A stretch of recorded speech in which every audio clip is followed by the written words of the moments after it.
Hello, welcome to today's class. My name is Katrina Davis Kendrick. I am reference coordinator and assistant professor at the University of South Carolina, Aiken. I'm happy to talk with you today about the evolution and future of reference and information services. So let's get started.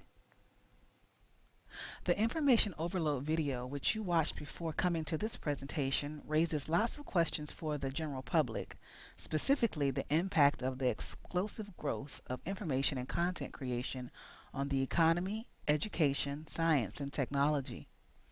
This growth affects how library users seek information and has symbiotic implications for library professionals. So let's consider the impact of these developments on reference librarians.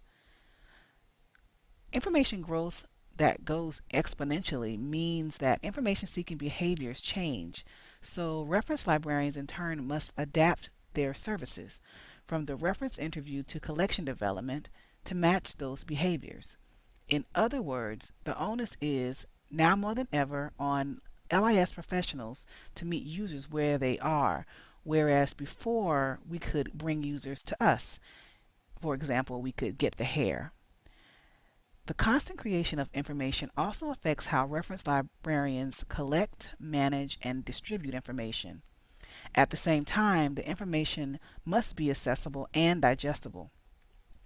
New formats and communication channels like social networking sites make this a bit easier, but it also raises questions about how we can continue to promote and retain our core values of service and enforce the ethics of librarianship, particularly in the areas of privacy and intellectual freedom. In order to understand how the role of the reference librarian has been impacted in recent years, a simple snapshot comparison of a traditional librarian and one of a modern librarian is useful. Traditionally, the work of a librarian was done in one place, the library. Moreover, the work was done at a desk or behind the scenes. The focus was on printed materials, and superficial data like door counts, or book requests were used to make decisions on services and materials purchases. In effect, the librarian had a clear role to answer queries, buy materials, and keep inventory. In other words, or for example, make sure that the book circulated and or protect items as appropriate. Today, today that has changed. Depending on the environment, the focus now is on community or campus outreach. And a librarian is just as likely to work from a college dorm or a department or a social office of social services, for instance, in a public librarian aspect, as he or she is to be at the reference desk. Programming, new service models, assessment, and active feedback campaigns, along with teaching and instruction, are the hallmarks of active modern reference departments. In addition to the more traditional duties of answering queries and developing collections, modern reference librarians are also active faculty members and community educators, community activists, entrepreneurs, and information technologists. Moreover, we are not only information providers, we are creating content as well. And it is highly likely that the competencies for librarianship, particularly in reference and information services, will continue to evolve. Another way to clearly observe the evolution of reference librarianship is to compare service models. You'll see in this model in front of you that while both sets of service models involve the user, traditional models were not necessarily related to each other. Contemporary models of service, however, are more integrated and work in tandem with the ultimate act of providing outreach and promoting collaboration with individuals and groups outside of the library.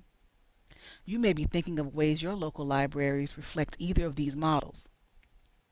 It may be also helpful here to note the move from BI, or bibliographic instruction, which is a content focused and process heavy activity, to the more integrated, learner centered, and pedagogically based functions of information literacy.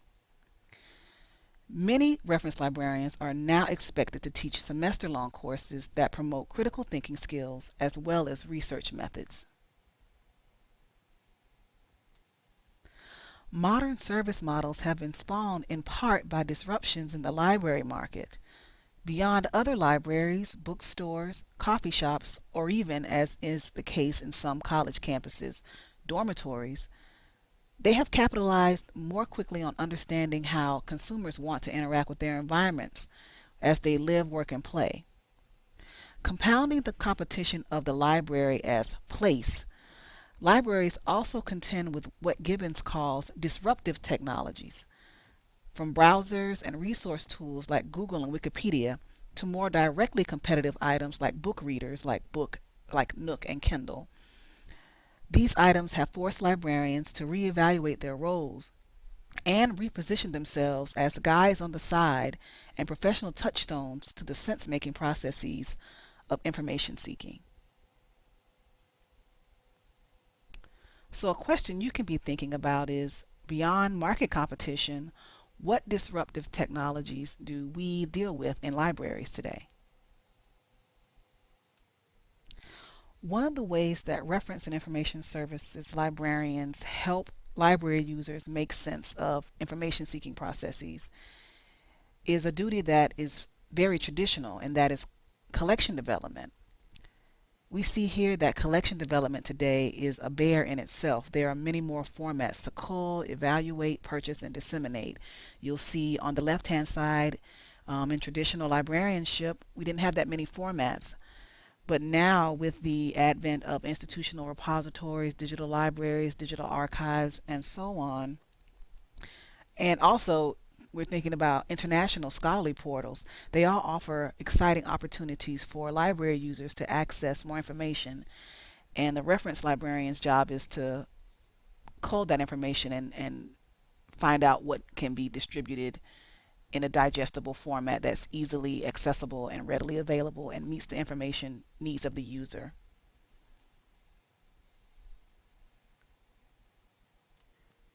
We must also keep in mind that with the advent of these new formats and collection development channels, they're combined now with economic constraints, particularly in recent years, and that means that information quality is paramount even when compared to pricing. So, as a result of that, modern reference librarians must have sound evaluation and excellent decision making skills. They're crucial competencies for librarians today. So, another question here is, what other skills should reference librarians possess to succeed in tomorrow's libraries?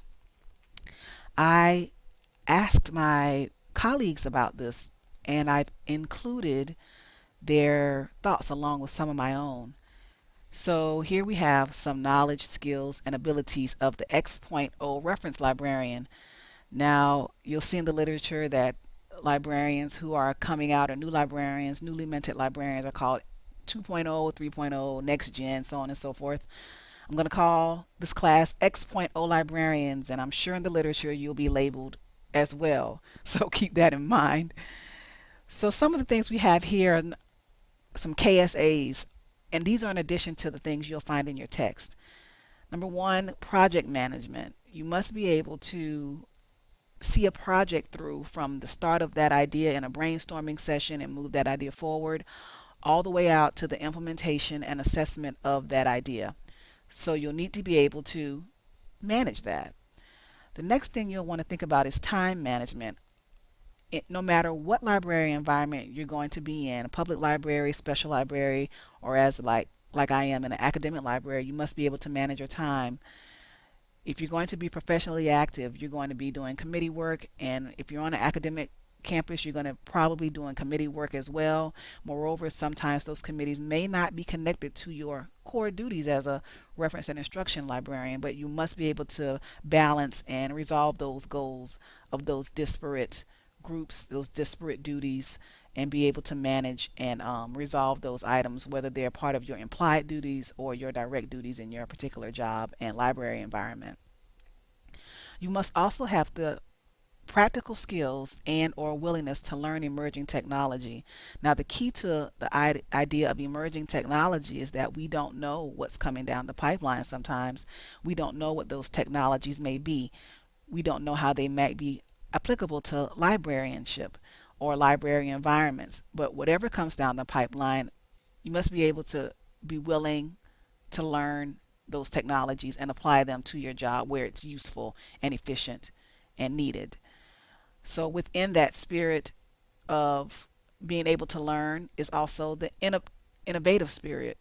You must be able to see what's coming down the pipeline, see what's coming on the horizon, and also be able to be an originator of innovative ideas, to be able to meet the horizon as it comes up to you and really get there before the sun rises. Also connected to that innovative spirit is a willingness to fail. And this comes in when we're talking about marketing. In your text, it talks about having the ability to appreciate marketing and other business functions and applying them to librarianship. Often you'll find that what you think may work may not work, and the little thing that you thought would not work works. And this happens and is documented often in professional literature. Small items make big impacts, and it all depends on the environment that you're working with.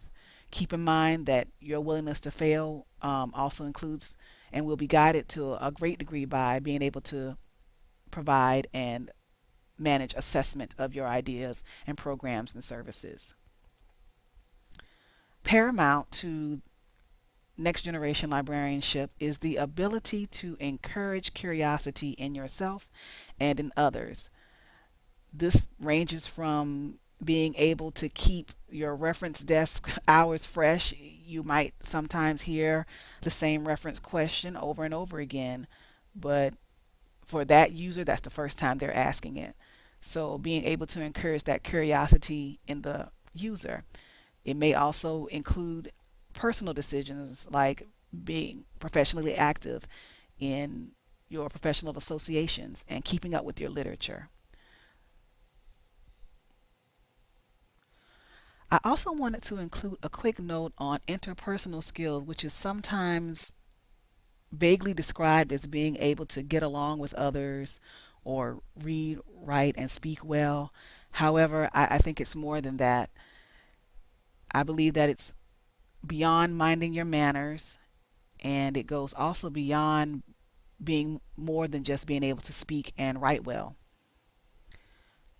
Interpersonal relationships also means you must be able to manage and do things like or have skills to diffuse difficult personalities, and that includes not only difficult personalities in the guise of the library user, but perhaps in your workplace as well. You want to be able to be aware of cross or intracultural differences in your workplace. You also want to be able to manage intergenerational workplaces and affiliated concerns. Additionally, you like to be able to empower colleagues to meet their own goals. That's just a part of something called collegiality, being supporting your colleagues so that the best that there can be. And you want to be able to engage in and support ethical decision making practices and policies at your library. Part of that is encouraging diversity and inclusion in your workplace, whatever that means for you and whatever that means for your institution or organization. Finally, it means being able to make your personal decision to offer the best customer services you can with the resources that you have. So, being a good steward of your budgets, being a good steward of monies that come to you, gifts that come to you, things of that nature, and recognizing that you're doing the best you can to manage the expectations of the stakeholders in your library and your library users. And I believe that that is one of the most important cruxes of providing excellent reference and information services when you're able to manage those expectations. So I want to thank you for listening to this cast. Next time in my next presentation, I'll quickly introduce you to some tools that help me manage my job as a reference coordinator at a small liberal arts college. Here at the University of South Carolina, Aiken, my duties include collection development, reference, instruction, committee work, assessment, and scholarship, meaning that I engage in a lot of writing for publication. So I look forward to your comments and questions, and I thank you so much for listening.